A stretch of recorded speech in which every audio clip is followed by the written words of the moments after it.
Salut à tous. Bon, comme vous voyez derrière moi, les foins sont finis, ils sont rentrés à l'abri. Donc on va se regarder tout ça dans la vidéo de la fauche au ramassage des bottes. Et vous allez voir qu'il y a eu petit imprévu. Un peu mieux, j'avais un tracteur qui brûlait. Donc allez, on se regarde tout ça.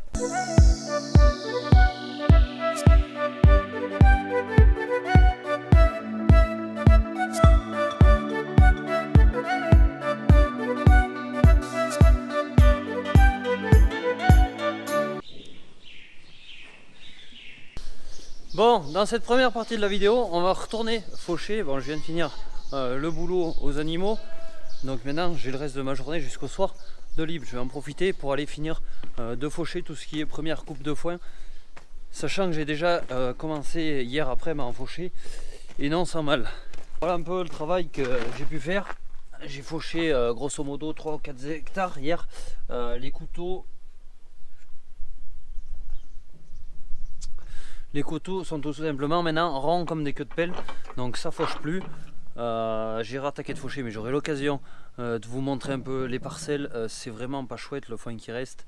C'est versé de par la pluie. Il y a beaucoup de terre et le stade de l'herbe est un peu passé. Ça sera pas du super foin. Bon, par chance, il s'en est fait plus de la moitié du foin l'autre fois dans des bonnes conditions, et finalement, c'est du foin qui sera de bonne qualité, mais ce qui reste, ça va pas être forcément la joie. Donc je vais finir de faucher les premières coupes et ensuite je commencerai les deuxièmes coupes, notamment sur la parcelle que j'avais pu enrubanner une semaine avant en silage, où le stade maintenant le régras a de nouveau épié. C'est le moment de le faucher avant que le soleil annoncé de la semaine prochaine commence à nous faire rétrécir l'erguin et perdre du volume de par le soleil qui arrive des fois à avancer plus vite que des faucheuses. Donc voilà, je vais remettre tous les couteaux en piste, prêt à faucher. On va monter là-haut. J'en profiterai également pour mettre l'endaineur à l'avant pour faire des bords de parcelles, parce que c'est pas forcément des parcelles qui vont super bien et ça tourne. Il faut faire un peu le tour des arbres. Enfin, je vous montrerai tout ça si j'ai le temps de vous faire quelques prises de vue au drone. En attendant, on change ça.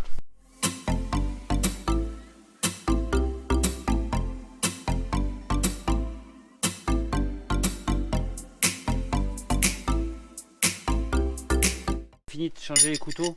Et je vais essayer de vous montrer du coup, pour que vous vous rendiez mieux compte entre un neuf et un usé ce qui se passe. Bon, là c'est pas les mêmes côtés, il faut savoir qu'il y a des droites et des gauches, donc voilà, ça fait pas trop de métal à enlever, mais sur des outils qu'il faut que ça coupe comme des couteaux de cuisine, c'est trop usé. Voilà, allez, maintenant je mets l'endaineur à l'avant et je suis parti.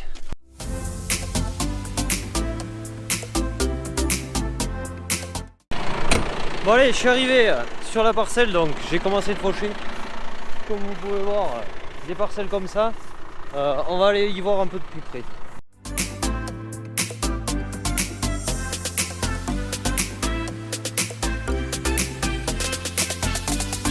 Particularité dans les parcelles un peu sur ce site, il y a pas mal de rases, les rases que j'avais fait. Je vous avais fait une vidéo là-dessus, curage de fossé à la rigoleuse ou un truc dans le genre. Hop! Du coup ça perd du temps, il faut passer de chaque côté sans rentrer dans le fossé. Ensuite du coup je vais y passer l'endaineur pour écarter le fourrage de la rase et pas y rentrer la roue de la faneuse. On a aussi des zones, comme vous pouvez voir, avec des mouillères. Bon là c'était juste des joncs, ça va être fauché.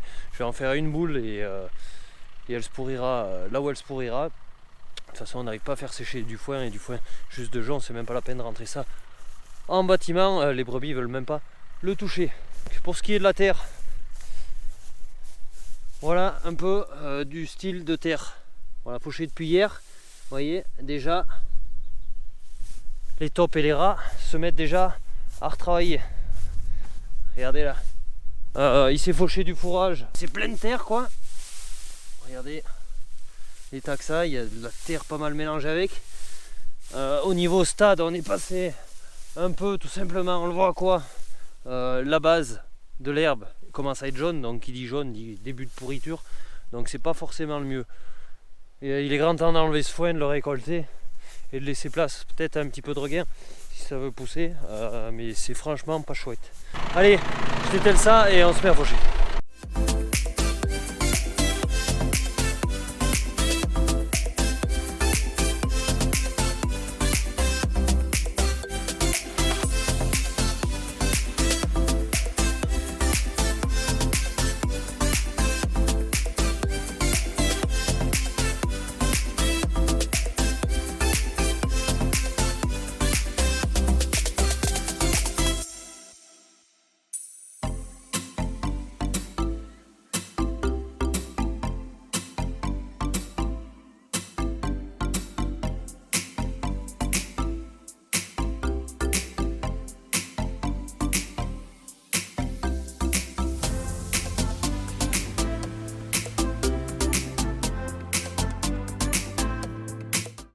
Allez voilà, j'ai fini de faucher. Maintenant les parcelles de foin, je vais aller m'en cantonner à une parcelle qui a juste au-dessus, deux parcelles de deuxième coupe, celle-là que j'avais enrubanée. Et puis voilà, j'ai pas pu vous faire des prises de drone parce que les parcelles s'y prêtaient vraiment pas. Il fallait être vachement attentionné à la faucheuse pour pas essayer de pas trop attraper de terre ou autre. Donc là c'est une parcelle humide. Croyez-moi, le foin il va pas être sec comme ça dans des zones humides comme ça, mais bon. Là c'est pas le pire encore, il était passé mais pas trop, j'y ai rien mis, ni engrais, ni fumier, rien. C'est du bio là. S'il y a trop de fourrage, on n'arrive pas à le faire sécher. Et vu que c'est humide, et plus la chaleur, ça pousse énormément. Mais c'est pas le but de rechercher. Là le but c'est récolter ce qu'il y a, sans faire de frais, sans qu'il y ait trop de marchandises pour que ça se sèche à peu près et que ça fasse le boulot.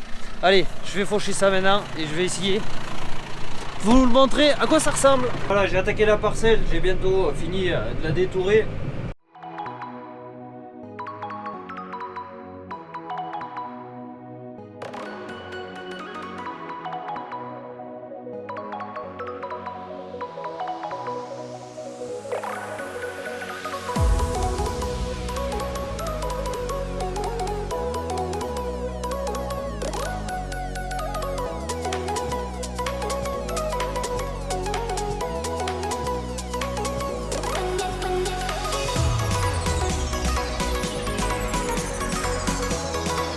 Descendu du tracteur pour vous le faire voir.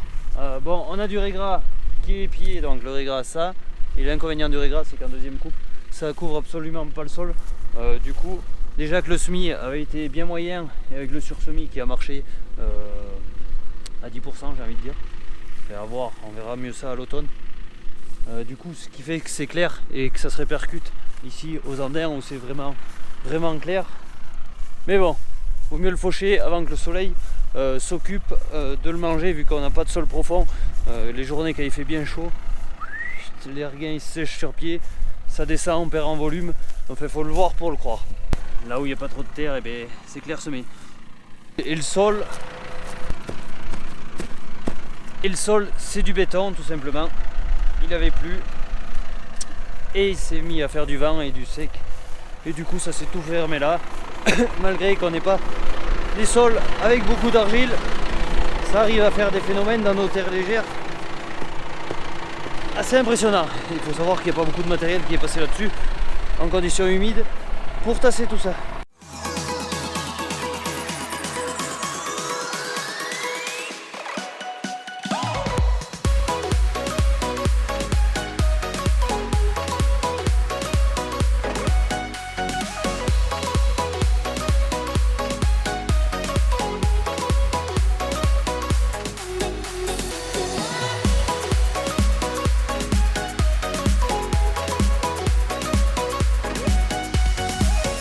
Allez, parcelle finie de faucher. Bon, je l'ai pas vu passer. Croyez-moi, quand on sort de petite parcelle en train de galérer et qu'on se fait celle-là en 2-2, ça fait du bien. Je vais dételer la faucheuse, attaquer de faire le bord des parcelles. Et ensuite, il faudra que je parte ceci pour aller rentrer les bêtes qui commencent à se faire tard. Allez, on est le lendemain. Du coup, j'ai attelé la faneuse comme vous voyez derrière. Je suis en train de passer la faneuse. Bon, ici je suis dans la parcelle où je vous ai fait les vues de drone, où j'ai ramassé les bottes de foin. Donc il restait une parcelle en bas, donc bordure de rivière. Qui dit bordure de rivière dit parcelle un peu humide, très peu de fourrage, tout simplement parce que ça craint énormément les gelées. Au mois de juin il faisait des gelées blanches et tous les matins ici on était tranquille, c'était blanc, donc ça freine vraiment la végétation et on est sur des sols où on ne peut pas faire d'apport organique, enfin organique encore dans la limite, mais minéral, dû au fait de la rivière et par souci de pollution. C'est une parcelle que je récolte pas grand chose, je pourrais la faire manger, elle valorise mieux la première coupe l'hiver en bergerie plutôt que si je l'avais fait pâturer sur pied. Elles auraient rien mangé, chose que j'ai eu essayé. Donc maintenant c'est fauche, même s'il n'y a pas grand chose. Et ensuite pâturage, ça fait de la bonne petite repousse à l'automne, mais c'est pas de la super herbe, c'est mieux ce que j'appelle chez moi l'herbe de la bourre quoi.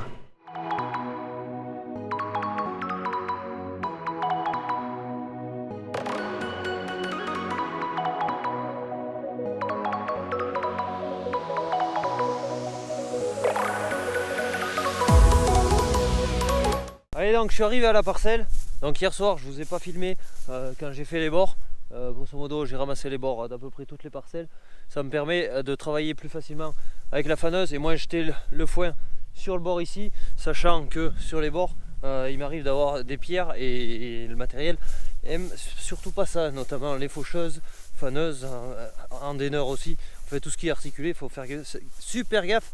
Je vais arriver à parler. Aux pierres, donc comme vous voyez là-bas, un andin au milieu, ce sera pas récolté, c'est trop humide, pas moyen de faire du sec là-dedans. Donc il s'en fera une boule et elle se pourrira dans un coin de parcelle. Et puis voilà.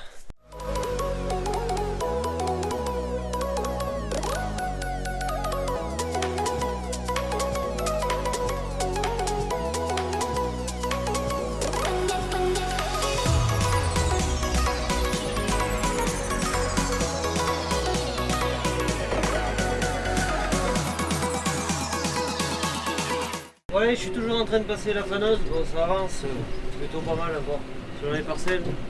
Bon, on a du soleil, mais on a du vent assez frais, vent du nord. Du coup, dès qu'on sort dehors, il faut bien le polo, même on prendrait bien un sweat, histoire d'avoir un peu plus chaud. Je replie tout ça, on va attaquer notre parcelle et feu.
Bon, changement de décor, du coup je suis rentré à la ferme, le foin est fini de tourner. Il faut que je m'occupe de faire la vidange moteur parce que tout simplement je suis arrivé au milieu du tracteur, donc on l'avait vidangé à 500 heures, on va le refaire là pour les 1000 heures. Donc je vais les faire tout ça ce soir histoire qu'ils soient prêts à repartir pour demain faire du foin. Donc je vais enlever le bouchon, enlever les filtres, je vous mets un timelapse de tout ça et ensuite on fait autre chose.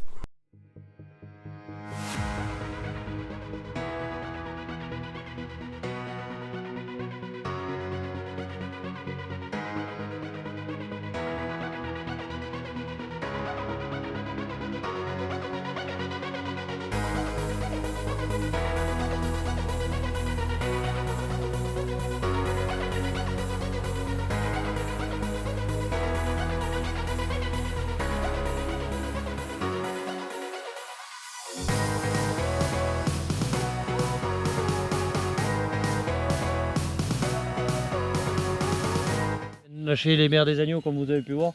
Du coup elles sont en train de manger de la super herbe. Bon, c'est de la repousse dû à un pâturage tardif, donc je suis qu'au deuxième passage ici, ça a bien repoussé et on voit une forte dominance de légumineuses, de la petite herbe, enfin l'idéal pour produire du lait mais aussi faire de la viande sur les brebis, donc reprendre de l'état corporel aussi, et ce qui est impeccable vu que les brebis sont encore en lutte avec les béliers pour l'agnelage de décembre.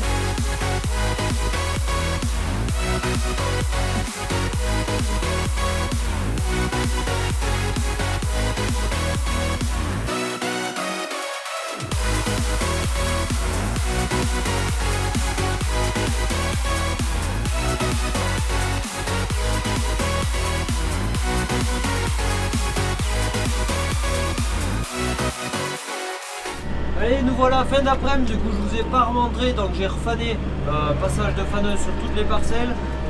Ici c'était la première parcelle que j'avais fauchée, donc il y a 3 jours. Donc c'était jeudi et là on est dimanche.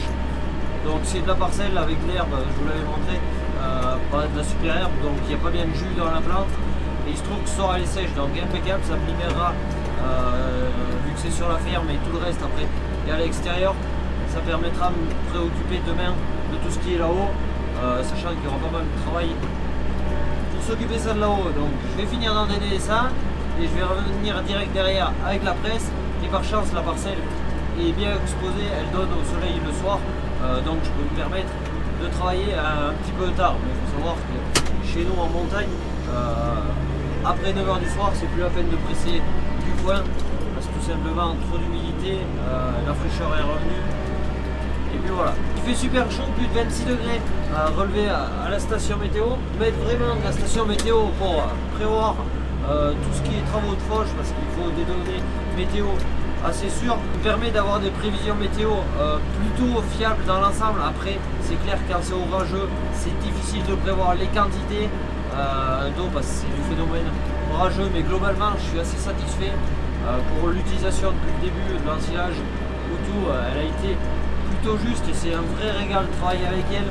On a beau être dans les parcelles, on sait à tout moment la température qu'il fait, les prévisions qu'ils annoncent, elles sont actualisées plusieurs fois par jour, donc je ne regrette pas d'avoir investi dans ce type de station. Allez, je finis tout ça, je me dépêche, je retourne, et ce soir il y a encore les brebis à rentrer.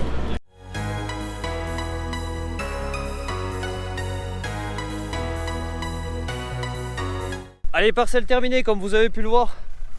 Du coup, petit contrôle quand même du séchage. Bon, on voit c'est du foin, c'est hop, je vais me mettre à bon sens du soleil. C'est essentiellement de la tige et pas du super foin.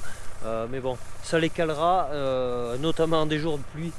Le soir, croyez-moi, des jours de pluie qui fait pas très chaud en journée. Le soir, elles sont contentes de manger ça. Et d'une pour les sécher, et deux pour y tenir le ventre parce que les brebis aiment pas la pluie. Bien sec, je vais chercher la presse. Let's go.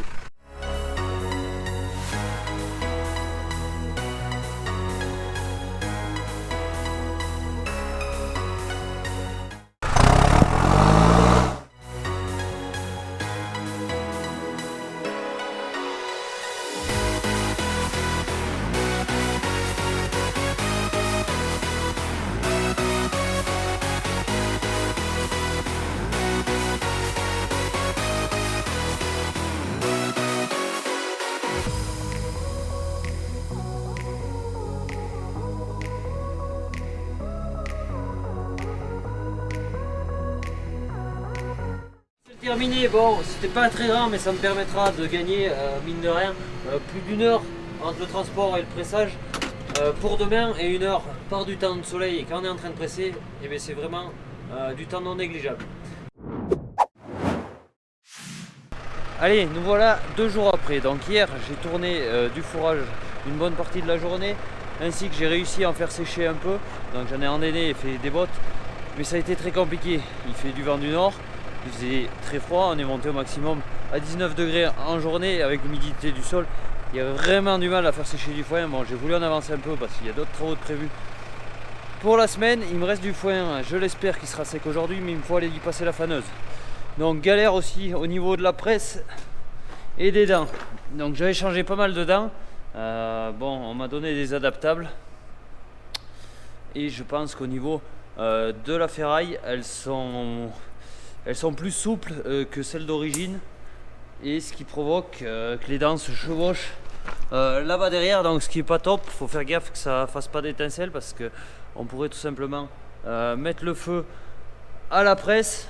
Donc j'ai rechangé des dents, on va voir ce que ça donne. Bon, il n'y a pas que de la faute des dents, il y a la faute aussi aux parcelles qui sont pas les plus plates possibles, mais bon, on récupère le foin là où on peut le faire.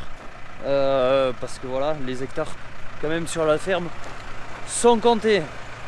Donc également souci sur le tracteur, donc grosso modo il a failli, par chance j'ai arrêté avant, il aurait pu prendre feu, donc je vais vous montrer, mais vous n'allez pas grand chose voir. Hop, donc bon, j'avais mis du Chatterton en provisoire, vous voyez les câbles, donc câbles fondus et tout, les fils qui allaient tout simplement pour voir, contrôler le niveau de jauge de liquide de frein, les cosses se sont enlevées et sont tombées sur le moteur et ont fondu. Donc voilà, j'aurais pu cramer un tracteur. Par chance, j'ai évité, donc on va pas se plaindre, même si c'est compliqué à faner. Le tracteur est sain et sauf et on peut aller bosser. Allez, je vais tourner tout ce foin, je vais essayer de vous faire une prise de vue. On se retrouve là-haut.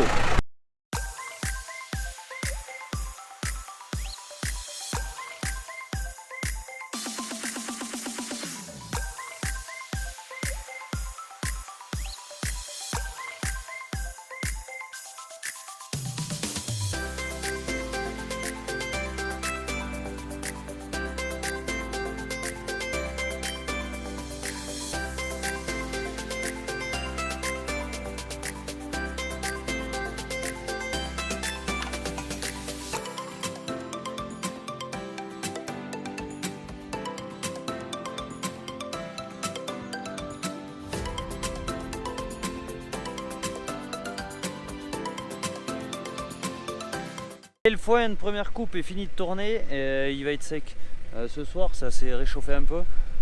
Du coup je suis venu voir la parcelle de deuxième coupe qui est juste à côté. Donc il y a eu un seul fanage sur cette parcelle, donc ça en a vraiment pris le régras. Il serait peut-être faisable ce soir. Je vais l'endéner, même si c'est pas forcément le top l'endéner en milieu de journée.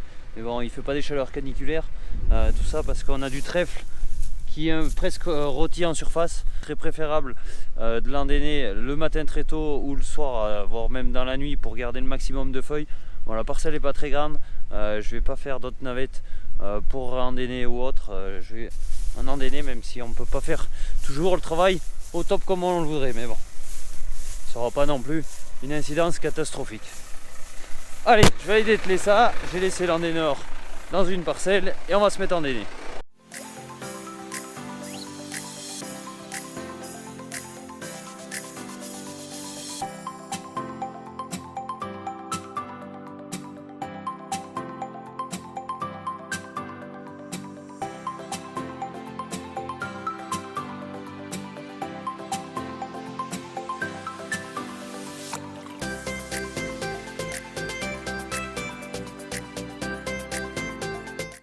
Allez, parcelle finie d'endéner, donc je m'aperçois qu'il est bien sec finalement. Je le presserai en fin de journée. Je vais y laisser prendre le soleil tout le jour. Bon, c'est du fourrage qui sent super bon, fourrage jeune. Sur le regret, il manque de la marchandise. Comme vous voyez, les andins sont espacés et ils sont pas forcément très gros. Mais bon, encore ici, il y en avait un peu. Je pense que dans certaines deuxièmes coupes, il risque de quasiment rien se ramasser du fait du soleil et du vent du nord.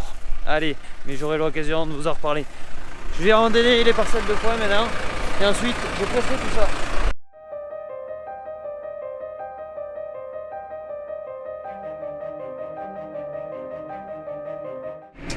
Allez, endénage terminé, du coup j'ai pris le 6R, je remonte là-haut sur le site pour tout simplement presser les bottes.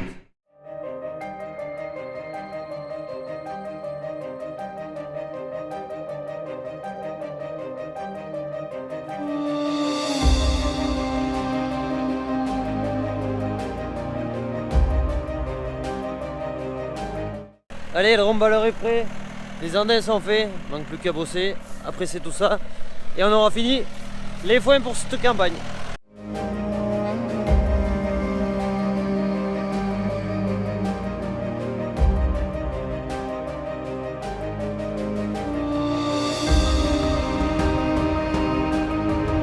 Bon, je suis en panne, plus de filet, panne pas bien grosse, donc je vais le changer, je vous filme tout ça.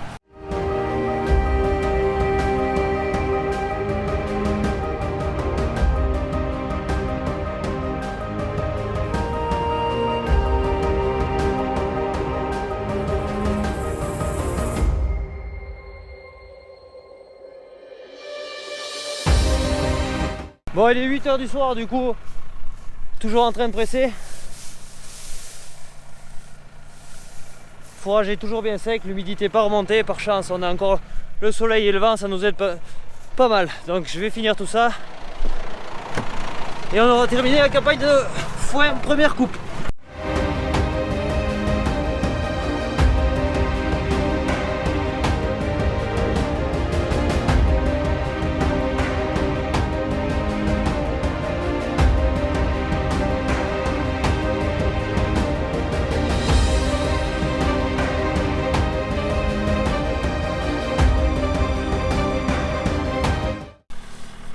Allez, j'ai fini de presser les foins, donc les foins sont terminés. Maintenant, je suis venu voir ma parcelle Régras. Il est 9 h du soir. Bon, c'est encore... c'est du fourrage qui est vert et sec. Je vais faire sec avec Xandin, j'en ai pas pour longtemps. Je ne sors pas le drone, j'ai vraiment pas le temps. J'ai encore les bêtes à rentrer. Ça va être un coup de 10h, 10h30 du soir. Je presse tout ça, on se retrouve demain.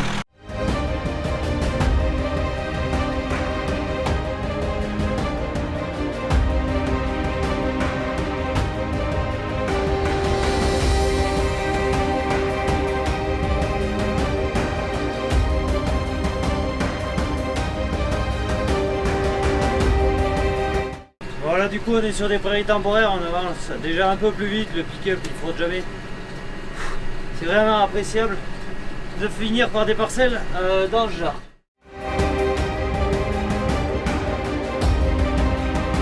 Allez, j'ai attelé tout le matériel landéneur devant, la presse derrière, on rentre à la ferme.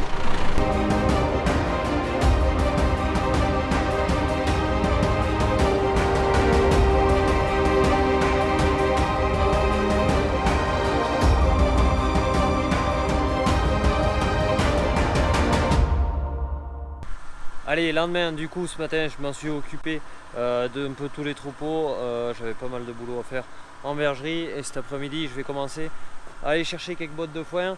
Donc, je viens de souffler l'intégralité du tracteur car il a fait de l'endénage, du fanage et ça poussiérait pas mal. Du coup, le radiateur était plein. Le chargeur est là. Il me reste plus qu'à aller atteler le plateau de la Cuma. Let's go!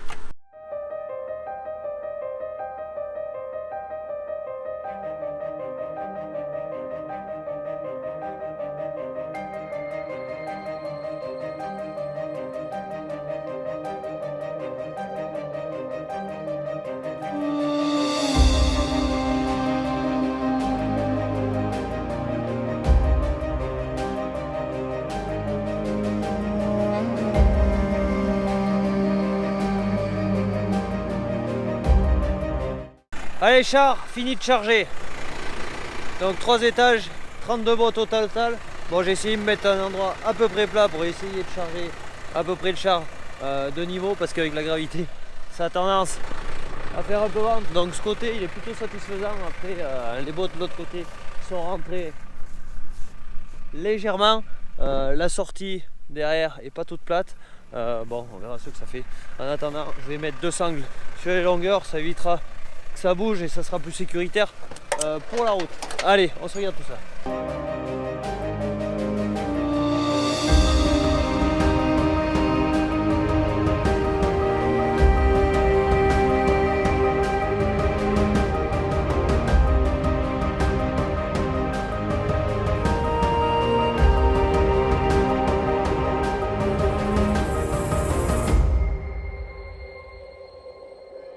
Allez, char fini de sangler, du coup maintenant je vais ramener ça sur la ferme. Je vous passe quelques images de drone tout de suite.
Allez, je suis bientôt arrivé pour arriver au siège de l'exploitation, tout simplement. Il y a la route qui monte et croyez-moi, ça va pas très vite. Donc au minimum 13 km/h dans les côtes. il fait un bon décalaminage pour le niol.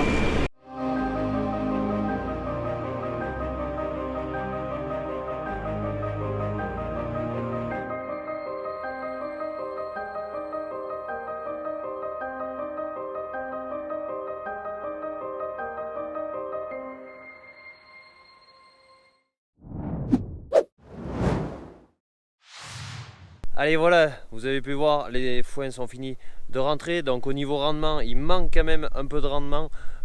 Tout ça, je l'avais déjà expliqué dans la vidéo précédente, dû au sec du printemps. Et j'ai des terrains qui sont maigres dessus où je fais du foin.